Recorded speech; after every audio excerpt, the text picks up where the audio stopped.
ಪಪ್ಪ watch ಕೊಡ್ತಿದ್ರಿ. ಅದನ್ನ ನಾ compass ಒಳಗಿಟ್ಟು ವಾಚ್ನಿಂಗ್ ಹೋಗಿ ಬಂದ್ರಿ ನೋಡಿದ್ರಿ ಅದನ್ನ ಯಾರೋ ತುಡು ಮಾಡ್ಯಾರ. ನಿಮ್ಮ ವಾಚ್ ಇಲ್ಲೇನು ಈಗ?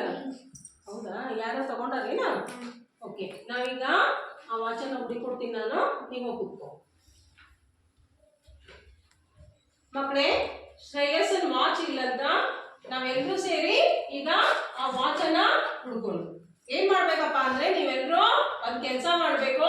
ನಿಮ್ ಕಣ್ಣಿಗೆ ಬಟ್ಟೆಯನ್ನ ಕಟ್ಕೋಬೇಕು. ಎಲ್ರು ನಿಮ್ ಕಣ್ಣಿಗೆ ಕರ್ಚಿಪನ್ನ ಕಟ್ಕೊಳ್ರಿ. ಎಲ್ರೂ ಕಟ್ಕೋಬೇಕು.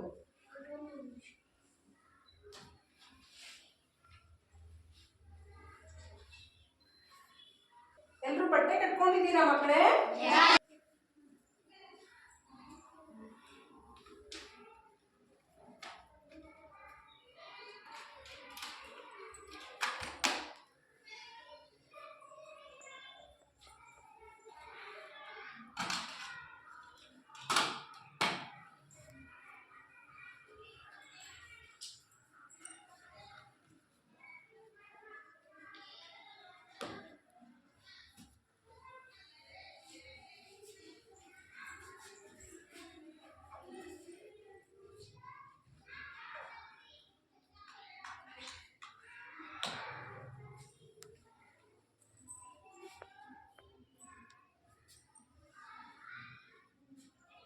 ಮಕ್ಕಳೇ, ಈಗ ನೀವೆಲ್ಲರೂ ನಿಮ್ ಕಣ್ಣಿಗೆ ಕಟ್ಟಿದ ಬಟ್ಟೆನ ಬಿಚ್ಚ್ರಿ ಎಲ್ರು.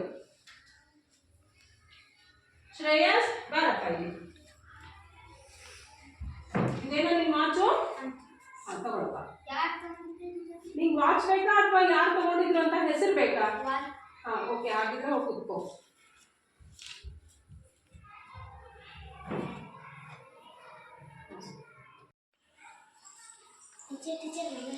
ನಮಸ್ತೆ ಅಪ್ಪ.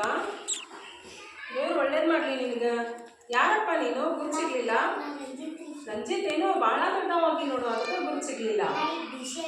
ಡಿಸಿ ಆಗಿ ಏನು ಈ ಜಿಲ್ಲೆಗೆ ಜಿಲ್ಲಾಧಿಕಾರಿ. ಸೂಪರ್, ವೆರಿ ಗುಡ್, ಭಾಳ ಖುಷಿ ಆಯ್ತು ನೋಡಪ್ಪ.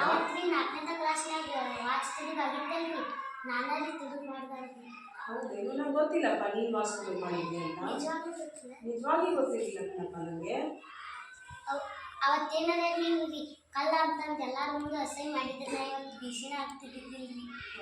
ಅದೆಲ್ಲ ಯಾಕೆ ನೆನಪು ಮಾಡ್ತೀಯ ಬಿಡು. ನೀವೆಲ್ಲರೂ ಹೆಂಗೆ ಕಣ್ಣಿಗೆ ಬಟ್ಟೆ ಕಟ್ಕೊಂಡಿದ್ರಲ್ಲ, ಹಂಗೆ ನಾನು ಕೂಡ ನನ್ನ ಕಣ್ಣಿಗೆ ಬಟ್ಟೆ ಕಟ್ಕೊಂಡಿದ್ದೆ.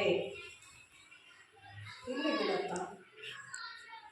ನೋಡು, ನೀವೆಲ್ಲರೂ ಕಣ್ಣಿಗೆ ಬಟ್ಟೆ ಕಟ್ಕೊಂಡಾಗ ನಾನು ಕಣ್ಣಿಗೆ ಬಟ್ಟೆ ಕಟ್ಕೊಂಡಿದ್ದೆ. ಯಾಕೆ ಗೊತ್ತಾ? ನನಗೆ ಎಲ್ಲ ವಿದ್ಯಾರ್ಥಿಗಳು ಸಮಾನರು. ನೀನ್ ಕಳ್ಳ ಅಂತ ಗುರುತಿಸ್ಲಿಕ್ಕೆ ನನಗೆ ಇಷ್ಟ ಇರಲಿಲ್ಲ ಕಣಪ್ಪ. ಅದಕ್ಕೆ ನಾನು ಕಣ್ಣಿಗೆ ಬಟ್ಟೆ ಕಟ್ಕೊಂಡಿದ್ದೆ. ಇರಲಿ, ಅದನ್ನೆಲ್ಲ ಈಗ ಏನು ನೆನಪಿಟ್ಕೋಬೇಡ. Congratulations, all the best. ಚಲೋ ಕೆಲಸ ಮಾಡಬೇಕು. ಹೋಗ್ಬಾ.